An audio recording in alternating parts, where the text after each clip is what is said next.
How you all doing? Hey up John here, what we're getting up to in this video. This video is about the bike that almost destroyed my YouTube channel. So let's get on with it.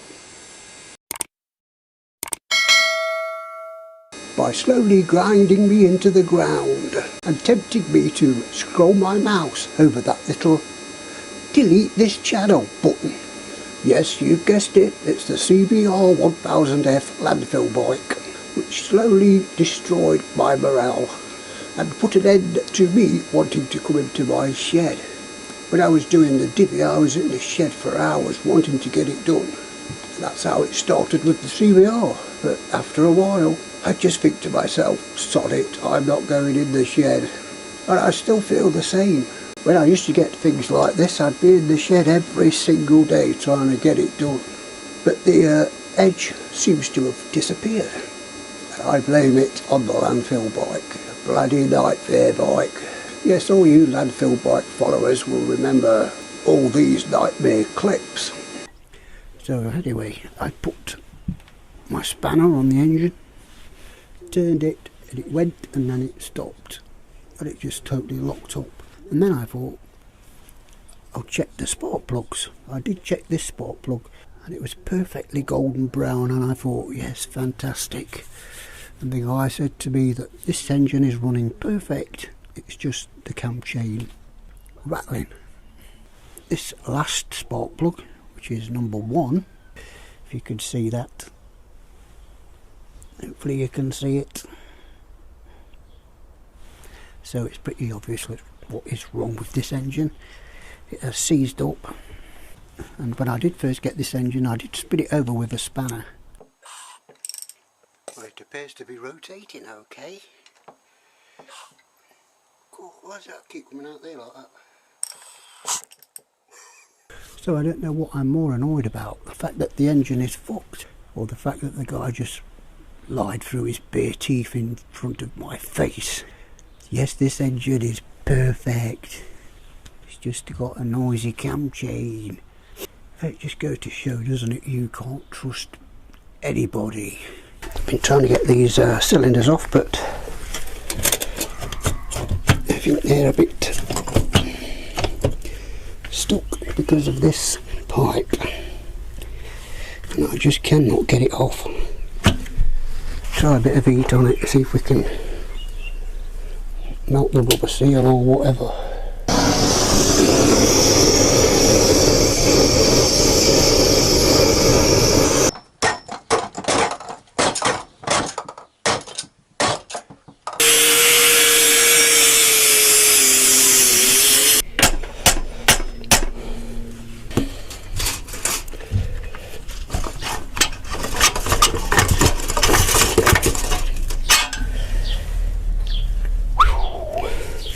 And then yesterday I thought I'll check it again just to make sure, and then when I went to 5th it went into a false neutral and it won't go no more. Hence we're back to this position. Okay then, what can I say? I'm just coming to the realisation of a massive mistake I have made. Right, at some point I was expecting to be putting this in while I'm doing the cam chain, but while I was looking for the other set of bolts, I also found this, which was in the way. And if you can see, just there, that is for the alternator, not the cam chain, and it is also underneath the main crank. So yes, I'm sure you can all agree with how I must feel. Over the moon. Can't wait to start stripping it down again. I'm wanting to sell this bike on at some point, and you can't really sell it to somebody knowing there's a little piece missing in the engine, mate. Onto the disc. The dip in that feels like the Nottingham Canal. There is a massive dip in the middle of the disc. The other disc on the other wheel is just as bad. In fact, that one's got little cracks in it, little fractures. So I spent £40 on this. Oh, that's bloody heavy.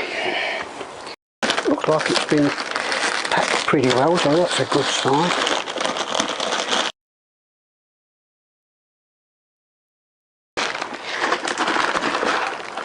Oh yes.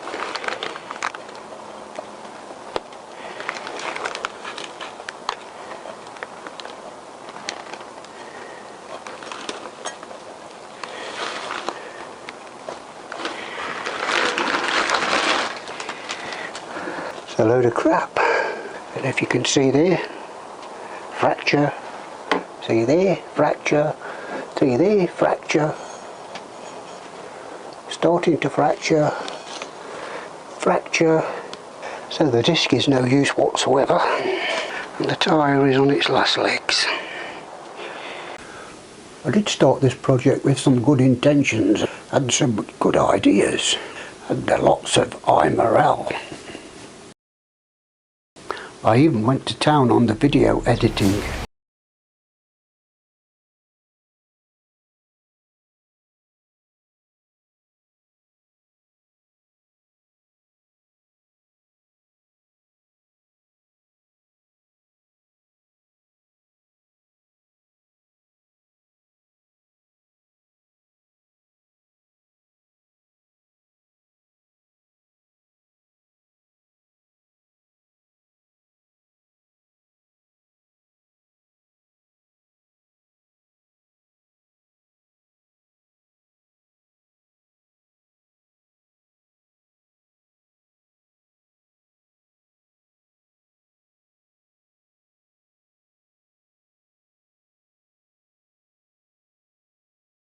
Idea of the name for this bike, which was obviously the Landfill bike. I even had ideas of taking myself back to when I was a teenager. When I was about 13, 14, I used to go to our local landfill tip and find bicycle parts. I built my first push bike in my bedroom. Slowly but surely it all came into one piece. And yes, you guessed it, I painted it red and black. Unfortunately I don't have any history of this bike, no photos, no video, no nothing. And the irony of all this is where I take my dog for a walk just about every day is the exact same place as where I used to go every day in the 6 weeks holidays from school to find my bicycle parts. Yes, this was the landfill site. But I thought doing this project would take me back to my youth. But instead it just took me to one gigantic, big, fat nightmare. Starter button.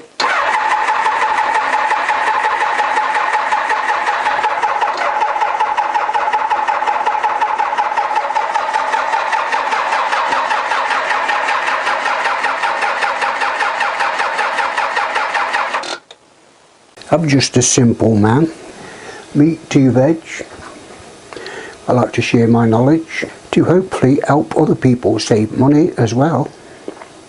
I'm an animal lover. I like to share my food with the local wildlife. I don't want to sound ungrateful because I'm very thankful from the help I've had from a lot of my subscribers.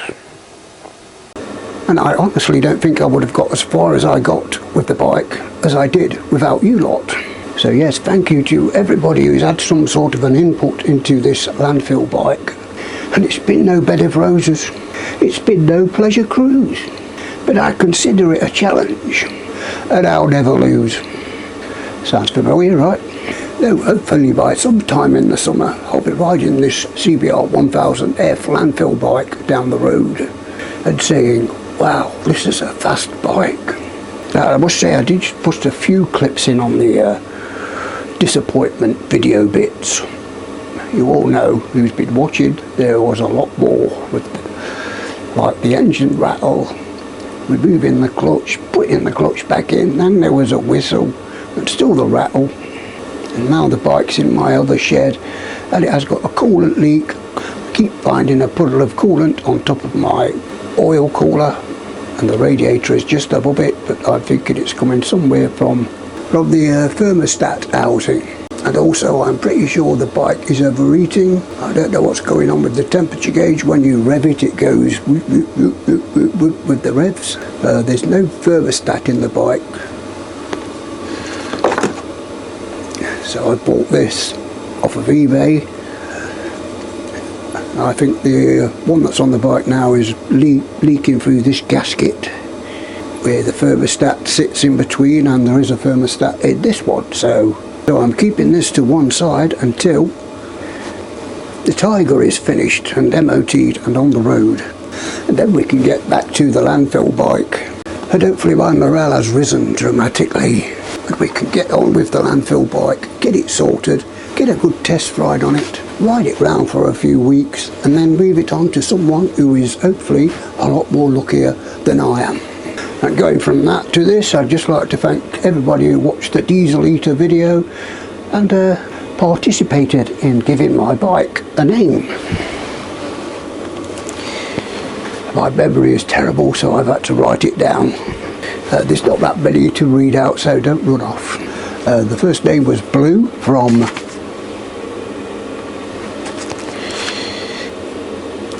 the second name was Tony from the third name was Trev from, and the fourth and final name was Smurf from. Yes, thanks guys, much appreciated.